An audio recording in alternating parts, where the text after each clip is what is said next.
Welcome back to the Jenny McCarthy Show. I'm Jenny McCarthy Wahlberg. You guys, I've been talking about him all morning. I'm so excited when I saw him on the list for this week. I'm a huge fan. Jim Gaffigan is in my studio. Hi, Jim. Hi, how are you? Thanks for having me. Are you kidding? I was dying because I don't really, as my listeners know, I don't get super excited with a lot of people. And I was really, really just like telling everyone that you're being on the show today. Oh, well, thank you very much. My kids, my house is filled with, I have two teenagers that live in the house. And that means there's usually 15 friends over all the time. And every time I go in to see what the hell they're doing for 8 hours, you're on the screen. Oh, they're that's watching great. Endless footage of you. You're so fucking funny. I'm sorry to say that, but you really are. Quality Time. Let's talk about that. Quality Time. Yes. It's streaming now, you guys, on Amazon Prime. You have to check it out. His stand-up dates at jimgaffigan.com. Your wife also, I'm going to plug this, has a new book, When Life Gives You Pears. It comes out in October. I hope she comes on my show. Definitely. This is your 7th comedy special. I know. Can you believe it? And I'm only 21. It's so weird to be so young and accomplished. But it's it's weird. I mean, it's even weird to hear you say that you have teenagers because I remember when you had your first kid. Right. It's just like, it's this blur. It's not fair. It's not. But He's it's all taller good. than me. He's a foot taller than me. How old are your kids now? I have no idea. That's the problem. No, my kids are 6 to 15. I have 6, 8, 10, 13, and 15. And it's full force. It is. And do they mind at all? Because my son right now, I've written 11 books about him. Yeah. And he finally Googled himself a few years ago and was like, what are you doing? Yeah. Shut up about me. You're done. Yeah. So have you ever gotten the, hey, stop talking about me yet? Not really. I mean, I don't really specify, there's nothing too embarrassing, but there is something that's strange about, like recently we were on vacation and we kept, people kept coming over. I was eating with my family. People come over and like, hey, I don't want to be rude. And they're just like totally interrupting dinner. Totally. But my 13-year-old, he like understood. He was like, oh, that's horrible. So it was kind of fascinating for him to, because prior to that, he was like, why don't you let these people take pictures when you're having dinner with us? And I'm like, and then he was like, he finally understood it. I'm like, because it's, people shouldn't interrupt people when they're eating with their kids. 100%. Same rule. My son will stand up and go, excuse me, we're eating. Yeah. They become little bodyguards. And, it's like in almost people's defense, it's like we live in such a voyeuristic kind of exhibitionist culture. They don't think that it's that rude. But it is kind of like when you're finally eating with your kids. Right. I mean, I think, people think it could be a compliment in the movies. Yeah. And so that's why I try not to get too angry. I just and people sometimes they have a couple drinks in them and they're like, at least with stand-ups, and I'm kind of like an everyman. So like, I've seen him. He knows me. Do you know what I mean? So I'm like, all right. Totally like approachable. Like I know exactly who you are. Yeah. So you don't seem ever offensive. You don't you have your comedy's clean. Families can watch it together. But have you ever offended anyone in your comedy where you're like, ooh?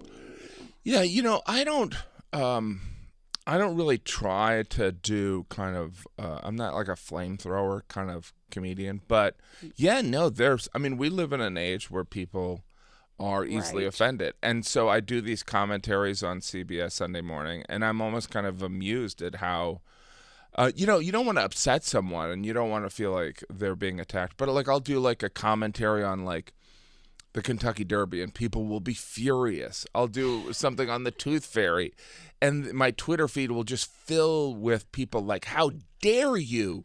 And you're like, are they joking? No, they're not joking. But like, there's a certain anonymity online, right? So they can express this opinion. But it is fascinating, because it's like if you're freaked out by what Jim Gaffigan's saying, have you seen other comedians? Do you know what I mean? Exactly. Because some of my friends would totally freak them out. Totally. And how have you? Because we've both been in the business long enough. How have you dealt with those type of people and any kind of critics? Do you let it go, wash right over you, or does it stick sometimes? I think it's it varies. I mean, there's a certain resilience. It's kind of like auditioning. Initially when you audition, you almost get a project. You're like heartbroken for a week, and then you're heartbroken for a day, and then you're like, all right, forget it. It's just so random anyway. So there is kind of like a callus that develops. But then again, I also, I don't really want to do the shock because some of my friends are so good at it. It's like I'm kind of, I'm discussing the mundane.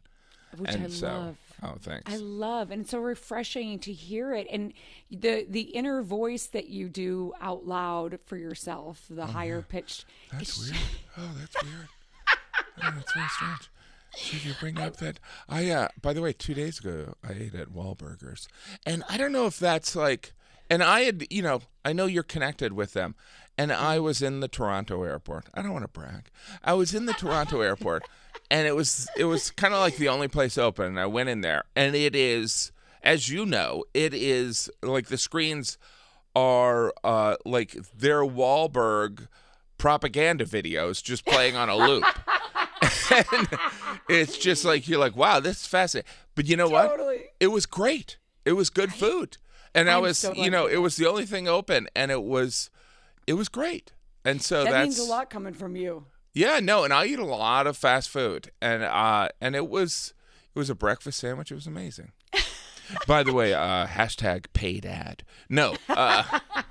Donnie will be very happy to hear that. And you're going to be part of the propaganda now. I will. But I don't know if they can. It's half propaganda about the Wahlberg family and half kind of Boston. But, America loves Boston. They do. Like there is like a fascination with Boston that has transpired over, like going back to the Revolution to like, it's just Cheers. It's like to the Celtics, Larry Bird time. It's unbelievable. We have such a crush on everything. And then in New England, they're so provincial. They're like, these are our children of Boston. They're like, and you're just like, they were just born there. It doesn't, you didn't have anything to do with it, really. They're like, no, they grew up an hour outside of Boston, so they're Boston. It's fascinating. It is fascinating. I went on tour with a group of female comedians. I'm not a comic or a comedian, but I kind of hosted it. Yeah. And I went across the country with them, and I really got a look at what life is like for you guys. Yeah. And it's hard, like living in hotel rooms, going to the next place. But one thing I found interesting was how each like area of the country has different sense of humor. Yeah, it varies. I mean, there is something, and it also depends on the comedian. So, like I think my next 2 stops are going to be in like Cape Cod and then Boston. But like for me, like being from Northwest Indiana, Chicagoland, which is kind of, and I'm like Irish Catholic. So like when I go to Boston, it's, it's a familiar thing. Do you know what I mean? It's a familiar thing.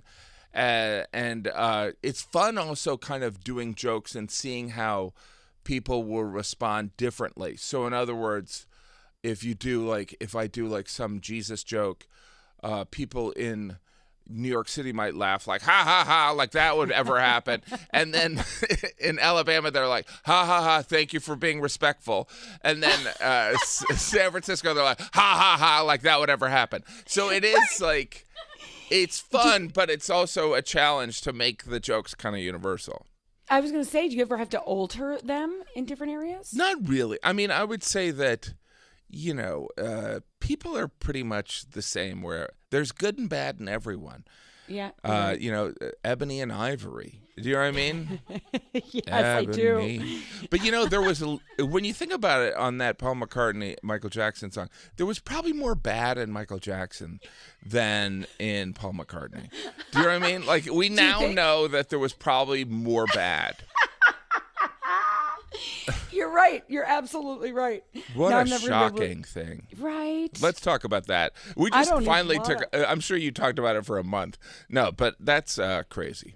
It is crazy. I wanted to ask you too, because I grew up Irish Catholic. I grew up in a big family. Yes. Similar kind of, I think, upbringing. My parents were alcoholics too.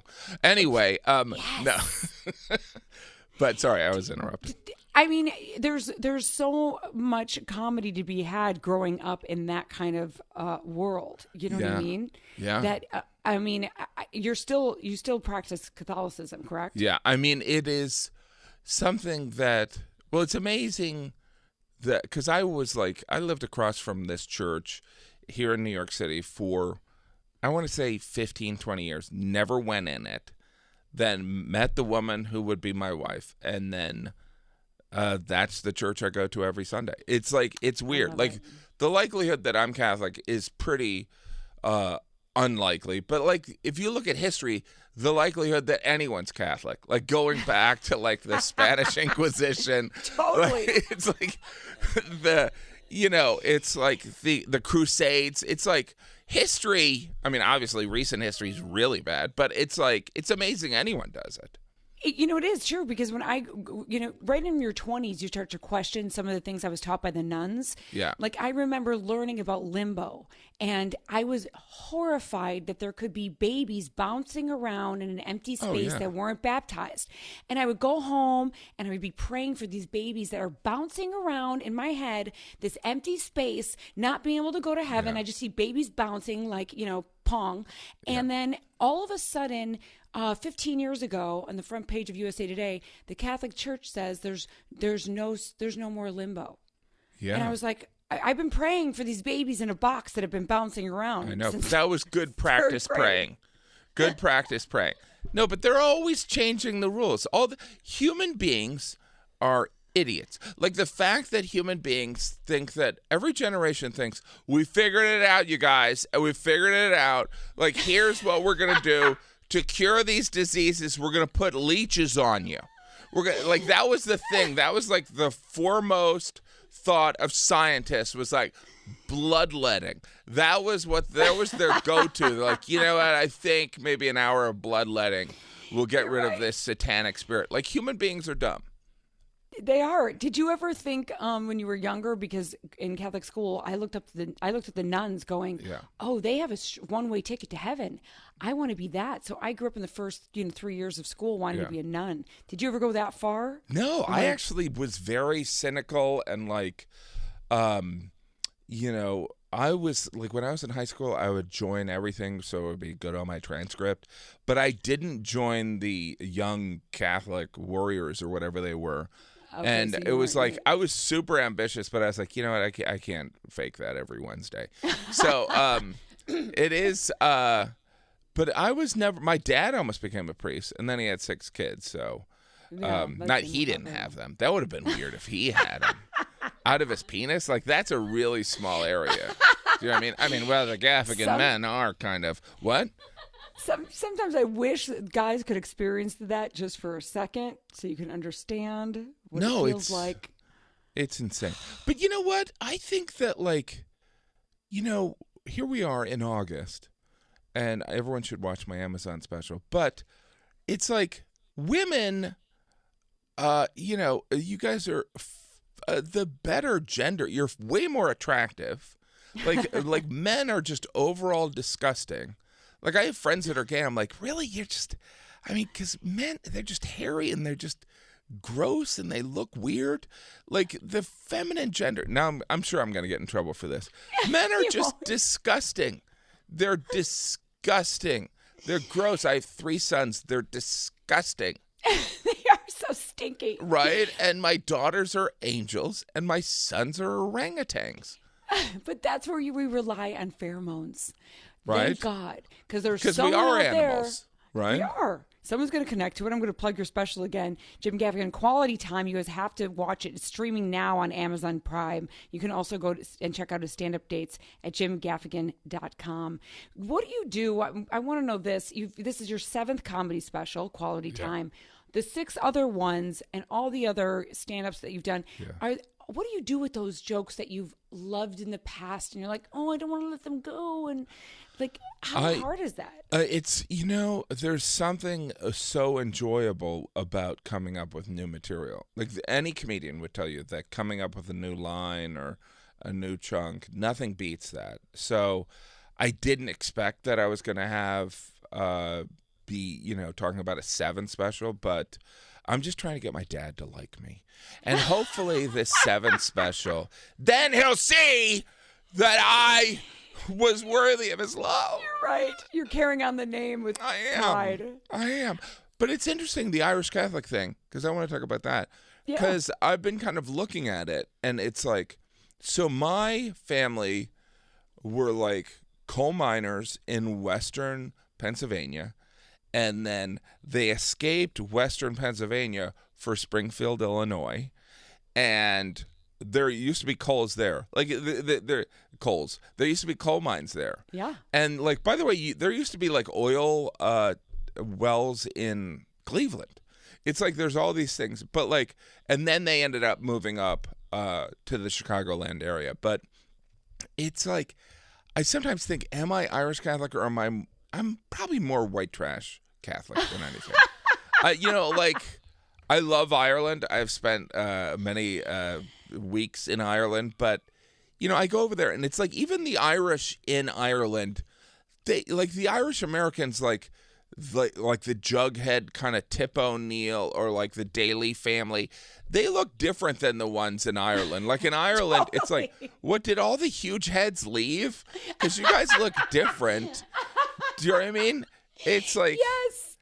My grandparents came here off the boat, I should say, and they same thing. I'm like, I went to Ireland. I'm like, these people look way different, right? Like Tip O'Neill or those Kennedy heads. There's like, I think they were just like, if you have a big head, there's a potato famine, so you have to leave. Do you know what I mean? It's like you should leave and go to America where you can prop up your huge head that looks like it carries another head. Right? 100%. It's probably why I had to have potatoes every single night for dinner. Every night we had to have a potato on our plate. And then we go down to Butch McGuire's. Did you have the big Irish Catholic family relatives? I've got like 600 McCarthys in Chicago. Oh, we had some. We, my dad was one of 4 boys. So, but like one family was in Colorado, and then one was in Chicago, and then one was in Springfield. But I don't know if I had this once where I showed up to do a show in Detroit, and it was this outdoor amphitheater. And I arrive, and the guy working at the venue was like, hey, your aunt and uncle are here. And I'm like, oh, okay, cool. And then I'm like, I don't have an aunt and uncle that live in Detroit. But unlike McCarthy, Gaffigan is a relatively rare name. Because it's like they came over, they couldn't spell their name. So the German people were like, how about this? And they're like, whatever, we don't know what letters are. And so I went back there, and there were this sweet couple that were in their late 70s sitting there, and they're like, we're so proud of you. And I think they thought we were related, and I couldn't break it to them. Like, hey, you old doddering fools, I'm not related to you. So I was like, hey, how are you? And they're like, we're so proud of you, Uncle. And then they would say names that I didn't have relatives of, and they're like, no. Uncle Jerome is doing well. And I'm like, I don't know who that is. But I was very polite to them. That was so nice of you to be nice to them. But it was it was interesting, right? Do you ever have real relatives, though, show up and be like, you are so great, Jim? I have Chicago, which Zanies is a great club in downtown Chicago. And I remember when I first started headlining at Zanies, which is a very small club that used to be a strip club, and they converted it. And by the way, people have to remember that not that long ago, like say 20 years ago or 15 years ago, there were cities where there was big drinking. Like people like Denver was a big drinking city. Milwaukee was a big drinking city. Chicago was like people would go out and they would just get absolutely wasted. Yes. And so I would do these shows in Zanies. And one time I was doing the show and these hecklers kept heckling me. And I'm like, what? And I got off stage and I was like, what are you guys doing? And they're like, oh, those were your guests. You know what I mean? They were like relatives, you know what I mean, that showed up and just were obnoxious and were drunk because they were celebrating all day that they got free tickets to a comedy show. Oh, shit. And were they related or just friends? I think they were kind of related through, like, you know, someone remarried someone. But still your guess. It was totally my guess. My husband, New Kids on the Block, he was performing his concert this summer, and they're on stage doing their dance moves, and all of a sudden 4 rows in front of them, there's like an aisle no one's supposed to walk in, and I see my drunk dad in a disco shirt literally trying to take the tension away from the guys. And I'm like, so oh my God. But I don't know how you guys deal with hecklers, because I watched the female comedians I went on, and I'm like, I get like, you know, when you're at a Thanksgiving dinner with your family and then there's that one alcoholic relative and you get that pit in your stomach, you're like, oh, this is going to go bad. Yeah. Or at That's the wedding, they're like, they're coming? Yeah, they're coming. Oh, jeez. All right. Okay. But the heckler thing, for me, it definitely, you know, some comedians love to interact with the audience. And stand-up is very much a conversation, but I don't necessarily want to do that because I'm selfish and I want to just do material. But hecklers, typically at my shows, I don't really get them. But the hecklers, they usually just want attention, and you know, they're either drunk or not. But if they're not drunk, then they might be a little cuckoo, and they want the show to be about them. But like, I don't know. I typically, like, if I'm doing like the Chicago theater, people are not going to pay like $40 to go and heckle. They'll usually, you know, it's a nice night out. Or if like I'm doing the Cape Cod Melody Tent. You know, I say that and now I'm describing like 2 bastions of Irish Catholic areas where they're going to be definitely drunk now. Right. I mean, you've definitely elevated to a point where most likely you don't get them. But even in your past, did you just ignore them, or do you No, fight you back? have to engage them. If you ignore them, you look weak. So you have to kind of engage and disarm. But you also, I'm not saying stuff that is shocking people. I'm not saying stuff that is like, that's not true, you know, or like, you know, like, I'm not saying something that like is, you know, something a misogynist would say. That's going to trigger. Hopefully, You're not going to trigger anyone. Yeah. The Twinkie, I talk about a Twinkie, no one's going to be like, shut up, I love him. Yeah. No one cares. No one cares. No one cares. I mean, does your wife think you're funny? Does she laugh at you, or is it like in the marriage point where she's like, okay, enough? Well, I think, you know, I would say yes, but I mean, you know, we got 5 kids. She survived a brain tumor. I know. She's, you know, she's juggling a lot of things, but she's also tireless. So, and we write a lot together. And so, there's definitely, I mean, we laugh a lot. Not as much as we laughed when we had no kids and we would drink wine. Do you know what I mean? But totally. There is also, it's kind of hard to articulate because when you don't have kids, you don't understand that, like, even the awkwardness of sharing, like, a crisis with your child is kind of like something fun to share as a couple. Do you know what I mean? It's like, we're going to figure this out. It's like problem solving. You know what I mean? It's like a teammate. You have someone to lean on. And so, you know, but even the brain tumor stuff, humor was a key element in us dealing with it. Like she would come out of an MRI and she'd be like, write down these things. And because she would have comic ideas in there. So really? Yeah. Yeah. Oh so God, but you're the same way. You got to laugh at all this stuff. I do. Because it's so awkward. Like if you sat in like the, you know, the darkness of like hospitals, I can't believe we can get anyone to work in a hospital. Like you'd think people would be like, nurses would be like, I'll do it for $1 million a year. Because otherwise you got to go in there, you got to hang around sick people and they're grumpy, rude relatives. And nurses are like, I'll do it.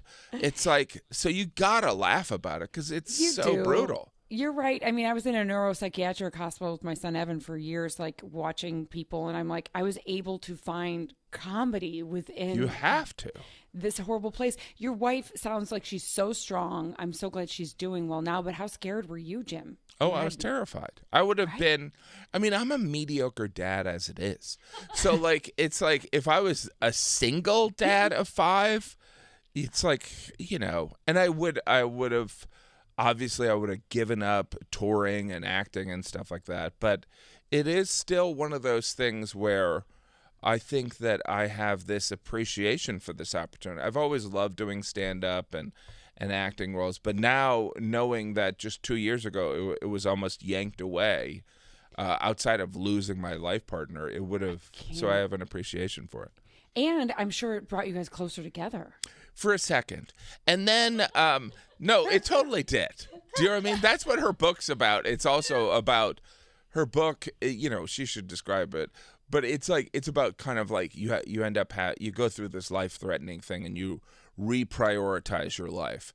But then she would be writing her book about, she'd be like, I can't believe I'm writing this book about reprioritizing my life. And I'm arguing with the editor over the cover. Do you know what I mean? It's like, do you know what I mean? It's like, yes. But you've written books. It's like you get drawn into these things and you're like, you know, it's like, this isn't going to be the Bible. This is just like a book. Can you guys just follow my lead? Right. Yeah. And this is my experience. Why are you trying to alter it? Yeah. It's absurd. I want you to make sure you tell her to come on my show and we're going to sell that book. But right now, you guys, you have to check out Jim Gaffigan. The show is called Quality Time. It's streaming now on Amazon Prime. I love that you're on Amazon Prime, by the way. Love that you're expanding there. Stand-up dates at jimgaffigan.com. Thank you so much. You're so amazing. Keep up the great work, and I just absolutely adore you. Thank you so much. Thanks for having me. Congratulations on everything. Make sure you guys watch it. Streaming now. Thanks so much. See you soon. We'll be right back. Jenny McCarthy Show. Oh!